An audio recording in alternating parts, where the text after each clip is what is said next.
ಡೆಲ್ಲಿಯಲ್ಲಿ ಬೀದಿ ನಾಯಿಗಳನ್ನು ರೆಸ್ಕ್ಯೂ ಮಾಡಿ ಒಂದು ಗೋಡನ್ ರೀತಿಯಾಗಿ ಕ್ರಿಯೇಟ್ ಮಾಡಿ ಅವಕ್ಕೆ ಅಲ್ಲಿ ಇರೋದಕ್ಕೆ ವ್ಯವಸ್ಥೆ ಮಾಡಬೇಕು ಅಂತ ಹೇಳಿ ಸುಪ್ರೀಂ ಕೋರ್ಟ್ ಒಂದು ಆದೇಶವನ್ನು ಹೊರಡಿಸಿದೆ. ಈ ಬಗ್ಗೆ ಮಾತಾಡೋಕ್ಕೆ ನಮ್ಮ ಜೊತೆಗೆ ನಾಯಿ ಪ್ರೀತಿ ಇರುವಂತಹ ನಟಿ ಸುಧಾರಾಣಿ ಅವರಿದ್ದಾರೆ. ಅವ್ರು ಏನು ಹೇಳ್ತಾರೆ ಕೇಳ್ತಾ ಹೋಗ್ತೀನಿ. ಮೇಡಮ್, ಸುಪ್ರೀಂ ಕೋರ್ಟ್ ಆದೇಶವನ್ನು ನೀವು ನೋಡಿದಿರಿ, ಒಂದು ವಿಡಿಯೋವನ್ನು ಮಾಡಿ ಬಿಟ್ಟಿದ್ದೀರಿ. ಡಾಗ್ ಅದು ಇಂಡಿಯನ್ ಡಾಗ್ಸ್ಗೆ ಏನು ಮಾಡಬೇಕು ಅನ್ನೋ ಒಂದು ನಿಟ್ಟಿನಲ್ಲಿ ಸುಪ್ರೀಂ ಕೋರ್ಟ್ ಆದೇಶನ ಹೊರಡಿಸಿದೆ. ನೀವು ನಾಯಿನ ತುಂಬ ಇಷ್ಟಪಡುವಂಥರು, ಮನೆಯಲ್ಲಿ ನಾಯಿ ಸಾಕಿದಿರಿ, ಮತ್ತು ನಾಯಿನ ಕಳ್ಕೊಂಡು ಆ ಒದ್ದಾಟ ನೋಡಿದ್ದೀವಿ, ಮತ್ತು ಸಿಕ್ಕಿದಾಗ ಆ ಖುಷಿನ ನೋಡಿದ್ದೀವಿ. ಈ ಸ್ಟೇಟ್ಮೆಂಟ್ ಬಗ್ಗೆ ಏನು ಹೇಳ್ತೀರಿ, ಕೋರ್ಟ್ ಸ್ಟೇಟ್ಮೆಂಟ್ ಬಗ್ಗೆ? ಮೊದಲನೇದಾಗಿ ನಾನು ಬರೀ ನಾಯಿಗಳನ್ನ ಮಾತ್ರ ಪ್ರೀತಿ ಮಾಡೋದಲ್ಲ, ನಾನು ಬೇಸಿಕ್ಕಾಗಿ I am a nature lover, ಪರಿಸರ ಪ್ರೇಮಿ. ಎಲ್ಲ ಪ್ರಾಣಿಗಳನ್ನೂ ತುಂಬ ಇಷ್ಟಪಡ್ತೀನಿ, ಪ್ರಾಣಿಗಳಾಗಲಿ ಪಕ್ಷಿಗಳಾಗಲಿ. ನನ್ನ ಪ್ರಕಾರ ಯಾವುದೇ ಪ್ರಾಣಿಗಳಾಗಲಿ ಅವಕ್ಕೆ ತೊಂದರೆ ಮಾಡಿದಾಗ ಮಾತ್ರ ಅವು ರಿಟಾಲಿಯೇಟ್ ಮಾಡೋದು. ಇಲ್ಲ ಅಂದರೆ ನಾವು ಮನುಷ್ಯರ ಥರ ಸುಮ್ಮನೆ ಕಾಲು ಕೆರ್ಕೊಂಡು ಜಗಳಕ್ಕೆ ಬರೋದು ಅಂತಾರಲ್ಲ, ಅದು ಖಂಡಿತವಾಗ್ಲೂ ಅದು ಸುಳ್ಳು. ನನ್ನ ಅನುಭವದಲ್ಲಿ ಅಫ್ಕೋರ್ಸ್ ನಾನು ಈಗಲೂ ಹೇಳ್ತೀನಿ, ನನ್ನ ಒಂದು ಇವತ್ತು ಸೋಷಿಯಲ್ ಮೀಡಿಯಾದಲ್ಲಿ ಏನೊಂದು ವಿಡಿಯೋ ಮಾಡಿ ಹಾಕಿದೆ, ಯಾರ್ಯಾರು ಇದರಿಂದ ತೊಂದರೆಗೊಳಗಾಗಿದ್ದಾರೋ, ಕೆಲವ್ರಿಗೆ ತುಂಬಾ ದುರಂತಗಳಾಗಿದೆ, ಅವ್ರ ಬಗ್ಗೆ ಎಲ್ಲ ನನಗೆ ಕಾಳಜಿ ಇದೆ. ಅವರ ನೋವು, ಸಂಕಟ, ಅವರ ಫ್ಯಾಮಿಲಿಯವರ ಒಂದು ಏನಿದೆ ಲಾಸ್ ಏನಿದೆ ಎಲ್ಲನೂ ಅರ್ಥ ಆಗುತ್ತೆ. ಆದರೆ ಅದ್ರ ಹಿಂದೆ ನಮ್ಮದೇ ತಪ್ಪಿರೋದು, ಮನುಷ್ಯರುಗಳಾಗಿ ನಾವು ಮಾಡಿರೋವಂಥ ತಪ್ಪೇ ಅದಕ್ಕೆಲ್ಲದಕ್ಕೂ ಕಾರಣ. ಇವಾಗ ಎಸ್ಪೆಷಲಿ ನಾವು ಇದು ಬಿಕಾಸ್ ಸುಪ್ರೀಂ ಕೋರ್ಟ್ ನೀಡಿರೋ ಆದೇಶದ ಪ್ರಕಾರ ಇದು ನಾಯಿಗಳಿಗೆ ಸಂಬಂಧಪಟ್ಟದ್ದಾಗಿರೋದ್ರಿಂದ ಅದ್ರ ಬಗ್ಗೆ ಹೇಳ್ತಾ ಹೋದರೆ, ಫಸ್ಟ್ ಆ್ಯಂಡ್ ಫಾರ್ಮೋಸ್ಟು ಈ ABC ಪ್ರೋಗ್ರಾಮ್ ಸರಿಯೇ ಇಲ್ಲ. ವ್ಯಾಕ್ಸಿನೇಷನ್ಸ್ಗಳಾಗಲ್ಲ, ಸ್ಟರಲೈಸೇಷನ್ ಪ್ರೋಗ್ರಾಮ್ಸ್ ಇಲ್ಲ, ಶೆಲ್ಟರ್ಸ್ಗಳಿಲ್ಲ. ನಾನು ಆಗಲೇ ಹೇಳ್ದಂಗೆ ಇಲ್ಲೀಗಲ್ ಬ್ರೀಡಿಂಗ್ ತುಂಬ ರ್ಯಾಂಪೆಂಟ್ ಆಗಿದೆ. ಇದ್ರ ಯಾವುದ್ರ ಬಗ್ಗೆನೂ ನಾವು ಕರೆಕ್ಟಾಗಿ ಅಡ್ರೆಸ್ ಮಾಡಿದೆ ಬರೀ ಪ್ರಾಣಿಗಳನ್ನ ಬ್ಲೇಮ್ ಮಾಡೋದು ತಪ್ಪು. ಆ್ಯಂಡ್ ಎಸ್ಪೆಷಲಿ ಈ ವ್ಯಾಕ್ಸಿನೇಷನ್ನು ಅಥವಾ ಸ್ಟರಲೈಸೇಷನ್ ಪ್ರೋಗ್ರಾಮ್ಸ್ ಎಲ್ಲ ಮಾಡುವಾಗ ಏನು ಮಾಡ್ತಾರೆ, ನೀವು ಅಬ್ಸರ್ವ್ ಮಾಡಿದ್ರೆ ಯಾವುದೋ ಏಜೆನ್ಸಿಗೆ ಕೊಟ್ಬಿಡ್ತಾರೆ. ಅವರು ನಾಯಿಗಳನ್ನ ಹಿಡಿಯೋದು ನೋಡಿದ್ರೇ ನಮಗೇ ನೋವಾಗತ್ತೆ, ಇನ್ನು ಮೂಗು ಪ್ರಾಣಿಗಳಿಗಾಗಲ್ವ. ಸೊ ಅದು ನಾಯಿಗಳ ಸೈಕಾಲಜಿನ ನಾವು ಅರ್ಥ ಮಾಡ್ಕೋಬೇಕು. ಅದಕ್ಕೆ ಅಂತಲೇ ತಜ್ಞರಿದ್ದಾರೆ. ಅದು ನಾವು ಎಜುಕೇಟೇ ಮಾಡ್ಕೊಳಕ್ಕೆ ಹೋಗ್ತಾ ಇಲ್ಲ. ಅವು ನಮ್ಮ ಥರನೇ, ಅವಕ್ಕೂ ಫೀಲಿಂಗ್ಸ್ ಇದೆ, ಸೆಂಟಿಮೆಂಟ್ ಇದೆ, ಹೆದರಿಕೆ ಆಗುತ್ತೆ. They'll respond, they'll reciprocate to our feelings also. So ಅದನ್ನು ಆ ರೀತಿಯೆಲ್ಲ ಹಿಡಿದಾಗ ಬೇರೆ ನಾಯಿಗಳಿಗೆ ನೋಡಿದಾಗಲೂ ಹೆದರಿಕೆ ಬರುತ್ತೆ, ನಮಗೂ ಇದೇ ರೀತಿ ಮಾಡ್ತಾರೆ ಅಂತ. ಸೊ ತುಂಬ ಅನ್ಸೈಂಟಿಫಿಕ್ಕಾಗಿ ಹಿಡಿತಾರೆ. ಆ ಸ್ಟರ್ಲೈಸೇಷನ್ ಪ್ರೋಗ್ರಾಮ್ ಆದ ಕೆಲವು ನಾಯಿಗಳನ್ನ ನೋಡಬೇಕು, ಆ ಸೂಚರ್ಸ್ ಎಲ್ಲ ಬಿಚ್ಚೋಗಿರುತ್ತೆ, ಕರಳೆಲ್ಲ ಆಚೆ ಬಂದು ಹಾಗೆ ಅವು ನೆರಳಾಡ್ಕೊಂಡು ಸಾಯತ್ವೆ. ಸೊ ಈ ಥರ ಎಲ್ಲ ಇರುವಾಗ ಆಮೇಲೆ ಎಸ್ಪೆಷಲಿ ಡಾಗ್ಸ್ನ ರೀಲೊಕೇಟ್ ಮಾಡಿಬಿಡ್ತಾರೆ, ಎಲ್ಲೋ ಹಿಡಿತಾರೆ ಇನ್ನೆಲ್ಲೋ ಬಿಡ್ತಾರೆ. ಹಾಗಾಗಿ ಏನಾಗುತ್ತೆ, ಇವಾಗ ನಮಗೇನೆ ಗೊತ್ತಿಲ್ಲದೆ ಇರೋ ಜಾಗದಲ್ಲಿ ಬಿಟ್ಟಾಗ ಮನುಷ್ಯರಾಗಿ ಭಾಷೆ ಬರುತ್ತೆ, ಮಾತಾಡೋಕ್ಕೆ ಬರುತ್ತೆ, ತಿಳುವಳಿಕೆ ಇದೆ, ಜ್ಞಾನ ಇದೆ. ನಮಗೆ ಹೆದರಿಕೆ ಆದಾಗ ಆ ಮೂಗು ಪ್ರಾಣಿಗಳಿಗಾಗಲ್ವ. ಸೊ ಆಬ್ವಿಯಸ್ಲಿ ಅಟ್ಯಾಕ್ ಮಾಡ್ತಾರೆ. ಇನ್ನು ಕೆಲವು ಕಡೆ ಏನಾಗುತ್ತೆ, ಸೋಷಿಯಲ್ ಮೀಡಿಯಾದಲ್ಲೇ ಎಷ್ಟೊಂದು ವೀಡಿಯೋಸ್ಗಳು ನೋಡಿದ್ದೀವಿ. ಇತ್ತೀಚೆಗೆ ಒಂದು ನೋಡಿದೆ, ಯಾರೋ ಒಂದು ಚಿಕ್ಕ ಮಗುನ, ಒಂದು 2-3 ವರ್ಷದ ಮಗು ಇರ್ಬೋದು, ಅದ್ರ ಕೈಯಲ್ಲಿ ಒಂದು ಪುಟ್ಟ ನಾಯಿ ಮರಿನ ಕೊಟ್ಬಿಟ್ಟು ಅದಕ್ಕೆ ಹೊಡಿ ಅಂತೆಲ್ಲ ಹೇಳಿ ವೀಡಿಯೋ ಮಾಡ್ತಾ ಇದ್ದಾನೆ. ಈ ಥರದ್ದೆಲ್ಲ. ಆಮೇಲೆ ಇನ್ನು ಕೆಲವರು ವೀಡಿಯೋನ ಎಡಿಟ್ ಮಾಡಿಬಿಟ್ಟು ಒಂದು ನಾಯಿ ಮಗುನೋ ಯಾರನ್ನಾದ್ರೂ ಅಟ್ಯಾಕ್ ಮಾಡೋದು ಮಾತ್ರ ವೀಡಿಯೋ ಕ್ಲಿಪ್ ಮಾಡಿ ಹಾಕ್ತಾರೆ, ಎಡಿಟ್ ಮಾಡಿ. ಆದರೆ ಅದ್ರ ಹಿಂದೆ ಏನಾಗಿದೆ, ಅವರೇ ನಾಯಿನ ಹೊಡೆದಿರ್ತಾರೆ ಅಥವಾ ಏನೋ ಒಂದು ಟಾರ್ಚರ್ ಮಾಡಿರ್ತಾರೆ. ಸೊ ಹೌದು, ಯಾರೋ ಡೆಲಿವರಿಗೆ ಬರೋರನ್ನ ಅಟ್ಯಾಕ್ ಮಾಡುತ್ತೆ, ಇನ್ನೊಂದು ಮಾಡುತ್ತೆ. ಆ ಡೆಲಿವರಿ ಬಾಯೋ ಅಥವಾ ಯಾರು ಇರ್ತಾರೋ ಅವರು ಹರ್ಟ್ ಮಾಡಿರಬೇಕು ಅಂತಲ್ಲ, ಬೇರೆ ಯಾರೋ ನಾಯಿಗೆ ಹೊಡೆದಿರ್ತಾರೆ. ಸೊ ಅದಕ್ಕೆ ಫೀಲಿಂಗ್ ಏನು, ಎಲ್ಲರೂ ನಮ್ಮನ್ನು ಅಟ್ಯಾಕ್ ಮಾಡ್ತಾರೆ ಅನ್ನೋ ಹೆದರಿಕೆಯಲ್ಲೇ ಅದು ಮಾಡೋದು. ಸೊ ಫಸ್ಟು ಮನುಷ್ಯರಾಗಿ ನಮಗೆ ದೇವರು ಬುದ್ಧಿ ಕೊಟ್ಟಿದ್ದಾನೆ, ನಾವು we should educate ourselves and ನಮ್ಮ ಸಿಸ್ಟಮ್ ಸರಿ ಹೋಗಬೇಕು. ಸರಿ ಹೋಗೋವರೆಗೂ ಈ ಪ್ರಾಬ್ಲಮ್, ಈ ಮನುಷ್ಯ ಮತ್ತು ಪ್ರಾಣಿಗಳ ಮಧ್ಯೆ ಈ ಸೆಳೆತ ಏನಿದೆಯೋ ಅದು ಕಂಟಿನ್ಯೂ ಆಗ್ತಾನೆ ಹೋಗುತ್ತೆ. ಬರೀ ಇದು ನಾಯಿಗಳ ವಿಷಯ ಮಾತ್ರ ಅಲ್ಲ, ನಾವು ನೋಡಿದ್ರೆ ಆನೆಗಳನ್ನೆಲ್ಲ ಹಿಂಗೆ ಟಾರ್ಚರ್ ಮಾಡ್ತಾರೆ, ಹಳ್ಳಿಗಳನ್ನೆಲ್ಲ ನಾವು ಸಿಟಿ ಮಾಡೋಕ್ಕೆ ಹೊರಟಿದ್ದೀವಿ. ಸೊ ಈ ಥರ ಎಲ್ಲ ಇರುವಾಗ ನಮ್ಮಲ್ಲೇ ಇಷ್ಟೊಂದು ತಪ್ಪಿಟ್ಕೊಂಡು ಇದನ್ನು ಈ ರೀತಿ ಮಾಡ್ತಾ ಇರೋದು ತಪ್ಪು. ಹಾಗಂತ ಅಂದ್ಬಿಟ್ಟು ಇದರಿಂದ ತೊಂದರೆ ಆಗ್ತಾ ಇಲ್ಲ ಅಂತ ಹೇಳ್ತಾ ಇಲ್ಲ, ಆದರೆ ಅದಕ್ಕೆ ಒಂದು ರೀಸ್ನಬಲ್ ಲಾಜಿಕಲ್ ಸಲ್ಯೂಷನ್ ಇದೆ, ಅದನ್ನು ಮಾಡಬೇಕು.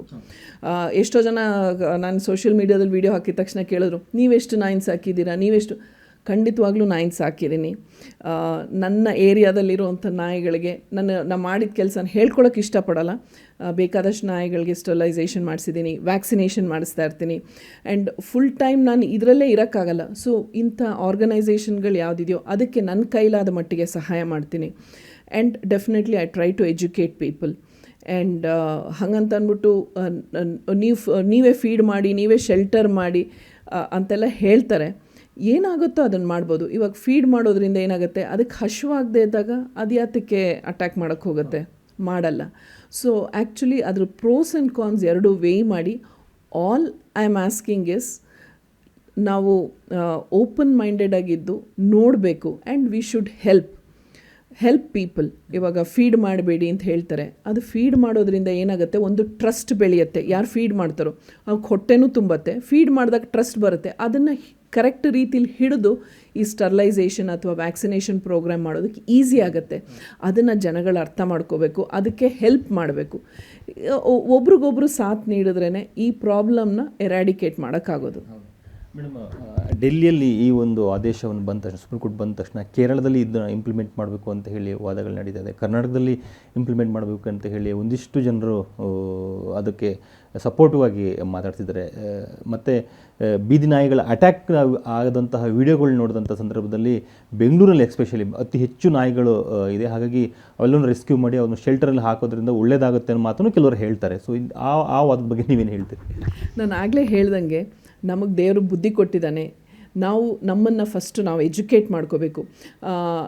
ವರ್ಲ್ಡ್ ಓವರ್ ಈ ಥರ ಒಂದು ಯಾವುದಾದ್ರು ಬೇರೆ ಬೇರೆ ದೇಶಗಳಲ್ಲಿ ಈ ಒಂದು ಪಾಲಿಸಿನ ಟ್ರೈ ಮಾಡಿ ಅದು ತುಂಬ ಕೆಟ್ಟದಾಗಿ ಬ್ಯಾಕ್ಲ್ಯಾಶ್ ಆಗಿದೆ.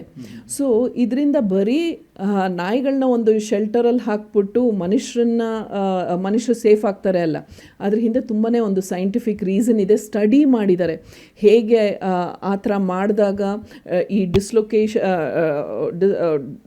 ಡಿಸ್ಪ್ಲೇಸ್ಮೆಂಟ್ ಆಫ್ ಡಾಗ್ಸ್ ಆದಾಗ. ನನಗೆ ಇದ್ರ ಬಗ್ಗೆ ಪೂರ್ತಿ I am not an authority or N expert, but ನಾನು ಓದಿರೋ ಪ್ರಕಾರ. ಸೊ ಬೇರೆ ಕಡೆ ಇಲ್ಲಿಂದ ನೀವು ನಾಯಿಗಳನ್ನ ತೆಗೆದ್ರೆ ಬೇರೆ ಕಡೆಯಿಂದ ಇಲ್ಲಿಗೆ ನಾಯಿಗಳು ಬರುತ್ತವೆ. ಸೊ ಅವಕ್ಕೆ ರೇಬೀಸ್ ಇರ್ಬೋದು, ಇನ್ನೊಂದಾಗ್ಬೋದು. So this becomes a vicious chain. ಇದು ನಿಲ್ಲೋದೇ ಇಲ್ಲ, ನಿರಂತರವಾಗಿ ನಡೀತಾ ಇರುತ್ತೆ. ಅದ್ರ ಬದಲು ಇರೋ ಕಡೆನೇ ಹೇಗೆ ಪ್ರಾಪರಾಗಿ ಅವಕ್ಕೆ ವ್ಯಾಕ್ಸಿನೇಟ್ ಮಾಡಿ ಸ್ಟರ್ಲೈಸೇಷನ್ ಮಾಡ್ತು ಅಂದರೆ, ಆಮೇಲೆ ಜೊತೆಗೆ ಜನಕ್ಕೆ ಎಜುಕೇಟ್ ಮಾಡಿದ್ರೆ ಈ ಪ್ರಾಬ್ಲಮ್ ಕಮ್ಮಿ ಮಾಡ್ಬೋದೇ ಹೊರತು. ಇನ್ಫ್ಯಾಕ್ಟ್ ನಾನು ಸೋಷಿಯಲ್ ಮೀಡಿಯಾದಲ್ಲಿ ಅದು ಹಾಕಿದ್ದೀನಿ.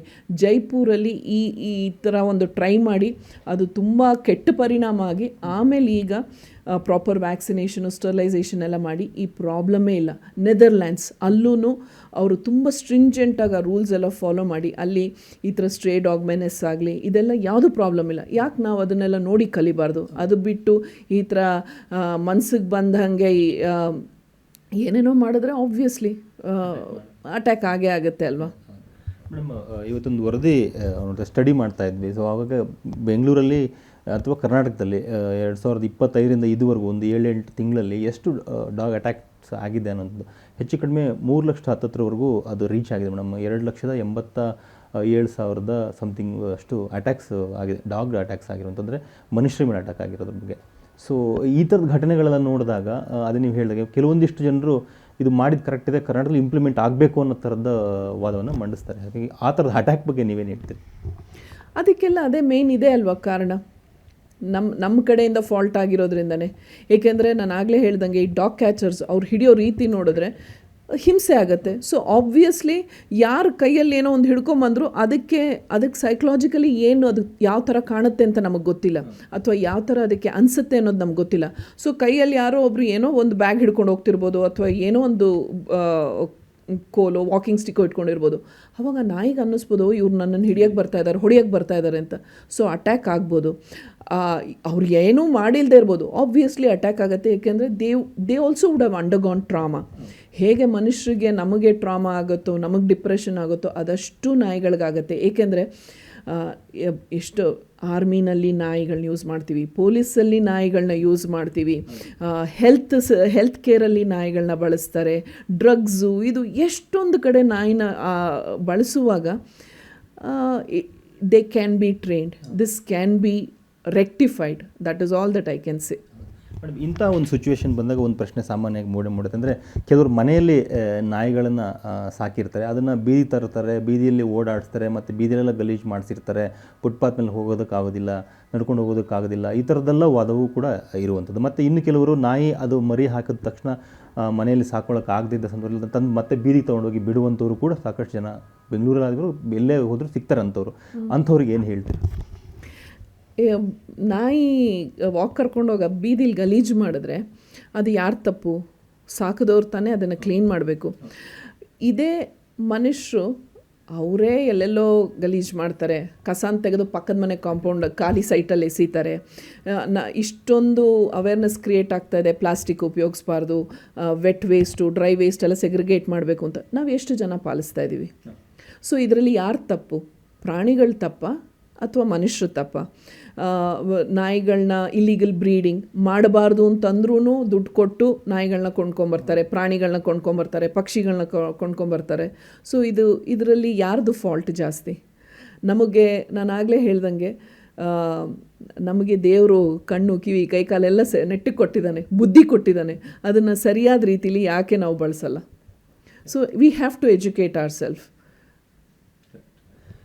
ನೀವು ಯಾವ್ಯಾವ ನಾಯಿ ಸಾಕಿದ್ರೆ ಮೇಡಮ್, ಮತ್ತು ನಿಮ್ಗೆ ಆ ನಾಯಿ ಎಮೋಷನ್ ಬಗ್ಗೆ ಏನು ಹೇಳ್ತೀರಾ? ತುಂಬ ತುಂಬ ಕಳೆದ 1-2 ವರ್ಷದ ಹಿಂದೆ ಅನ್ಸುತ್ತೆ, ಐ ಥಿಂಕ್ ನೀವು ನಾಯಿನ ಕಳ್ಕೊಂಡಿದ್ರಿ, ತುಂಬ ಒದ್ದಾಡ್ಬಿಟ್ರಿ ನೀವು ಆ ಟೈಮಲ್ಲಿ. ನಮಗೆ ಮೀಡಿಯಾಗೂ ಸಪೋರ್ಟ್ ತೊಗೊಂಡ್ರಿ, ನಮ್ಗೆ ನಾಯಿ ಹುಡ್ಕೊಡಿ ಅಂತ ಕೇಳಿದ್ರಿ, ಮತ್ತು ನಿಮ್ಮ ಅಕ್ಕಪಕ್ಕದ್ರ ಬಗ್ಗೆ ಎಲ್ಲ ಹೋಗಿ ವಿಚಾರಿಸಿದ್ರಿ, ಡೈಲಿ ಆ ನಾಯಿಗೋಸ್ಕರ ಒದ್ದಾಡ್ತಾ ಇದ್ರಿ, ಹಂಗಾಗಿ ಕೇಳ್ತಾ ಇದ್ರಿ. ಮೊದಲನೇದಾಗಿ ಎಲ್ಲ ಮಾಧ್ಯಮದವ್ರಿಗೂ ಥ್ಯಾಂಕ್ಸ್ ಹೇಳಬೇಕು. ಅದೇ ರೀತಿ ಒಂದು ರಿಕ್ವೆಸ್ಟ್ ಕೂಡ, ಯಾವುದೇ ಕಾರಣಕ್ಕೂ ಬ್ಯಾಸ್ಟ್ ಆಗಿರದೆ, ಅಫ್ಕೋರ್ಸ್ ನೀವು ಬ್ಯಾಸ್ಟ್ ಆಗಿರಲ್ಲ, ಬಟ್ ಸ್ಟಿಲ್ ರಿಕ್ವೆಸ್ಟಿಂಗ್, ಬ್ಯಾಸ್ಟ್ ಆಗಿರದೆ ಪ್ರೋಸ್ ಆ್ಯಂಡ್ ಕಾನ್ಸ್ ನೋಡಿ ಈ ಥರ ಒಂದು ನ್ಯೂಸ್ಗಳನ್ನ ಸರಿಯಾದ ರೀತಿಲಿ ಪ್ರೊಜೆಕ್ಟ್ ಮಾಡಬೇಕು ಅನ್ನೋದು ನನ್ನ ರಿಕ್ವೆಸ್ಟ್. ಆ್ಯಂಡ್ ನಾಯಿಗಳ ಬಗ್ಗೆ ಹೇಳಬೇಕು ಅಂದರೆ ಮೊದಲಿಂದನೂ ಐ ಥಿಂಕ್ ಅದು ಒಂಥರ ಜೆನೆಟಿಕ್ ಥರ ನಮ್ಮಲ್ಲಿ ಎಲ್ರಿಗೂ ಪ್ರಾಣಿಗಳು ಅಂದರೆ ತುಂಬ ಇಷ್ಟ. ಅಫ್ಕೋರ್ಸ್ ಇಲ್ಲಿ ಸಿಟಿಲಿದ್ದು ಹಸು ಅದೆಲ್ಲ ಸಾಕೋಕ್ಕಾಗಲ್ಲ, ಸೊ ಹಾಗಾಗಿ ನಾಯಿಗಳನ್ನ ಸಾಕಿರೋದು.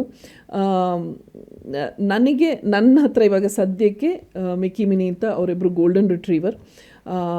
ಅದೂ ಹೇಗೆ ಅಂತಂದರೆ, ಒಂದು ಪಾಯಿಂಟ್ ಆಫ್ ಟೈಮಲ್ಲಿ ನನ್ನ ಹಸ್ಬೆಂಡಿಗೆ ಸ್ವಲ್ಪ ಹುಷಾರಿತ್ತಿಲ್ಲ, ಅದರದ್ದು ಡೀಟೇಲ್ಸ್ಗೆ ನಾನು ಹೋಗಲ್ಲ. ಸೊ ಆ ಒಂದು ತುಂಬಾ ಲೈಫಲ್ಲಿ ಒಂದು ಸಿಕ್ಕಾಪಟ್ಟೆ ಲೋ ಫೇಸಲ್ಲಿ ಆವಾಗ ನಿಜವಾಗ್ಲೂ ಗೊತ್ತಿರಲಿಲ್ಲ, ಅವರಿಬ್ರನ್ನೂ ನಾನು ತೊಗೊಂಡೆ. ಅದಾದಮೇಲೆ ನನಗೊಂದು ಸ್ವಲ್ಪ ಬೇರೆ ಬೇರೆ ಕಾರಣಗಳಿಂದ ಡೌಟ್ ಬರೋಕ್ಕೆ ಶುರು ಆಯಿತು. ಆವಾಗ ಲಿಟ್ರಲಿ ರಿಸರ್ಚ್ ಮಾಡೋಕ್ಕೆ ಶುರು ಮಾಡಿದೆ, ಗೂಗಲ್ ಮಾಡಿ ಎಲ್ಲ ನೋಡಿದಾಗ ಆವಾಗ ನನಗೆ ಈ ಬ್ರೀಡಿಂಗ್ ಇಂಡಸ್ಟ್ರಿ ಎಷ್ಟು ಅಲ್ಲಿ ಒಂಥರ ಕೊಳಕು ತುಂಬಿದೆ. ಮನುಷ್ಯ ತನ್ನ ಒಂದು ಏನಂತಾರೆ ಬೆನಿಫಿಟ್ಗೋಸ್ಕರ ಹೇಗೆ ಜೀವಗಳ ಜೊತೆ ಆಟ ಆಡ್ತಾನೆ ಅದೆಲ್ಲ ಗೊತ್ತಾಯಿತು. ಸೊ ಆವತ್ತಿಂದ I decided I will not buy ಅಂತ ಅಂದ್ಬಿಟ್ಟು. So I made a point, ನಾನು ಮುಂಚಿಂದನೂ ಕ್ರುಯಲ್ಟಿ ಫ್ರೀ ಪ್ರಾಡಕ್ಟ್ಸೇ ಯೂಸ್ ಮಾಡೋದು. ಅಂದರೆ ಪ್ರಾಣಿಗಳ ಮೇಲೆ ಟೆಸ್ಟ್ ಮಾಡ್ತಾರೆ ಅಂಥ ಯಾವುದೇ ಬ್ರ್ಯಾಂಡ್ಗಳಾಗಲಿ ನಾನು ಯೂಸ್ ಮಾಡಲ್ಲ, ಲೆದರ್ ಯೂಸ್ ಮಾಡಲ್ಲ. ಸೊ ಅದೇ ರೀತಿ ಅವಾಗ ಗೊತ್ತಾದಾಗಲಿಂದ I strongly advocate everyone should adopt dogs. ಅದರಿಂದನೇ ನಾನು ನಮ್ಮ ಇಂಡಿ ಡಾಗ್ಸ್ಗಳಿಗೂ ನನ್ನ ಹಳೆ ಮಲೇಶ್ರಮೆ ಇದ್ದಿದ್ದು ಮುಂಚೆ ಅಲ್ಲಿ ಸುತ್ತಮುತ್ತ ಇರೋ ನಾಯಿಗಳಿಗೆ ವ್ಯಾಕ್ಸಿನೇಟ್ ಮಾಡಿಸೋದು, ಸ್ಟೆರಿಲೈಸೇಷನ್ ಮಾಡಿಸೋದು, ಇದೆಲ್ಲ ಮಾಡ್ಕೊಂಡು ಬಂದಿದ್ದೀನಿ. ಹಾಗೆಯೇ ಗಂಗಮ್ಮ ನಮ್ಮ ಮನೆಗೆ ಬಂದಿದ್ದು, ಅವಳು ಆವಾಗಲೇ ಪ್ರೆಗ್ನೆಂಟ್ ಇದ್ಲು. ಸೊ ಬಂದು 9 ಮರಿ ಹಾಕಿದ್ಲು, ಅದಕ್ಕೆ ಅವಳು ಗಂಗಮ್ಮ ಅಂತ ನಾನು ಹೆಸರಿಟ್ಟೆ. ಆ ಮರಿಗಳನ್ನೆಲ್ಲ ಅಡಾಪ್ಟ್ ಮಾಡಿಸ್ದೆ, ಅವಳಿಗೂ ಆಪ್ರೇಷನ್ ಎಲ್ಲ ಮಾಡಿಸಿ. ಸೊ ಇವಾಗ ಅವಳು ಆರಾಮಾಗಿ ಖುಷಿಯಾಗಿದ್ದಾಳೆ. ನಮ್ಮ ಇಡೀ ಎಂಟೈರ್ ರೋಡ್ಗೆ ಅವಳು ಕ್ವೀನ್ ಅವಳು. ಮೇಡಮ್, ನೀವು ಹಾಗೆ ಪೋಸ್ಟ್ ಹಾಕಿದಾಗಲೇ ಏನು ಡೆಲ್ಲಿ ನಾಯಿ ಶೆಲ್ಟರ್ ವಿಚಾರಕ್ಕೆ ಸಂಬಂಧಪಟ್ಟ ಹಾಗೆ ಸುಮಾರು ಜನ ಕಲಾವಿದರು ಅಥವಾ ಹೀರೋಯಿನ್ಸ್ಗಳು, ಹೀರೋಗಳು ಎಲ್ಲರೂ ಕೂಡ ಇದನ್ನು ನೀವು ಹಾಕಿದ ರೀತಿಯಲ್ಲೇ ಪೋಸ್ಟ್ಗಳನ್ನು ಹಾಕ್ತಾ ಬರ್ತಿದ್ದಾರೆ. ಅಂತ ನಿಮ್ಮ ಸ್ನೇಹಿತರಿಗೆ ಅಥವಾ ನಿಮ್ಮ ಕೋಸ್ಟಾರ್ಗೆ ಅಥವಾ ನಾಯಿ ಪ್ರೀತಿರೋರಿಗೆ ಏನು ಅಡ್ವೈಸ್ ಮಾಡ್ಬೋದು ಅಂತೇಳಿ? ಅವರು ನಾನು ಹಾಕಿದ್ಮೇಲೆ ಹಾಕಿದ್ರು ಅಥವಾ ಅವ್ರು ಹಾಕಿದ್ಮೇಲೆ ನಾನು ಹಾಕಿದ್ನೋ ಗೊತ್ತಿಲ್ಲ. ಬಟ್ ಒಟ್ಟಿನಲ್ಲಿ ಈ ಒಂದು ವಿಚಾರಕ್ಕೆ ನಾವೆಲ್ಲರೂ ಒಗ್ಗಟ್ಟಾಗಿ ನಿಂತಿದ್ದೀವಲ್ಲ, ಅದು ನನಗೆ ತುಂಬ ಖುಷಿ. ಏಕೆಂದರೆ ಎಲ್ಲರೂ ಇನ್ಕ್ಲೂಡಿಂಗ್ ಮೀ, ನಾನು ಬೇರೆ ಬೇರೆ ಕಾರಣಗಳಿಗೋಸ್ಕರ ಐ ಡೂ ಫೈಟ್. ಬೇರೆ ಬೇರೆ ಕಾಸಸ್ಗೋಸ್ಕರ. ಬಟ್ ಇದು ನನ್ನ ಮನಸ್ಸಿಗೆ ತುಂಬ ಹತ್ತಿರವಾದದ್ದು. ಆ್ಯಂಡ್ ಎಲ್ಲೋ ಒಂದು ಕಡೆ ಯಾರಾದರೂ ಒಂದು ವಾಯ್ಸ್ ರೇಸ್ ಮಾಡಬೇಕು. ಏಕೆಂದರೆ ಮಹಾತ್ಮ ಗಾಂಧಿಯವ್ರು ಹೇಳ್ದಂಗೆ ಯಾವ ದೇಶದಲ್ಲಿ ಒಂದು ಮಹಿಳೆ ಅಥವಾ ಒಂದು ಪ್ರಾಣಿ ಸೇಫಾಗಿರಲ್ಲೋ ಅದು ಖಂಡಿತವಾಗ್ಲೂ ಅದು ಒಳ್ಳೆಯ ದೇಶ ಆಗೋಕ್ಕೆ ಸಾಧ್ಯನೇ ಇಲ್ಲ. ಸೊ ನಾವು ಭಾರತೀಯರು ಅಂಥವ್ರು ಅಲ್ಲ ಅನ್ನೋದು ನನ್ನ ಒಂದು ದೃಢವಾದ ನಂಬಿಕೆ. ಅದು ಯಾವತ್ತೂ ಸುಳ್ಳಾಗಲ್ಲ ಅಂತ ಭಾವಿಸ್ತೀನಿ. ಸೊ ಹಾಗಾಗಿ I thank all my colleagues for supporting and standing up for this ಕಾಸ್.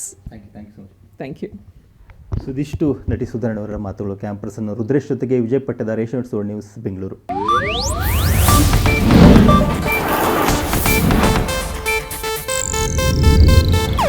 ಇದು ಏಷ್ಯಾನೆಟ್ ನ್ಯೂಸ್ ನೆಟ್ವರ್ಕ್ ಪ್ರಸ್ತುತಿ.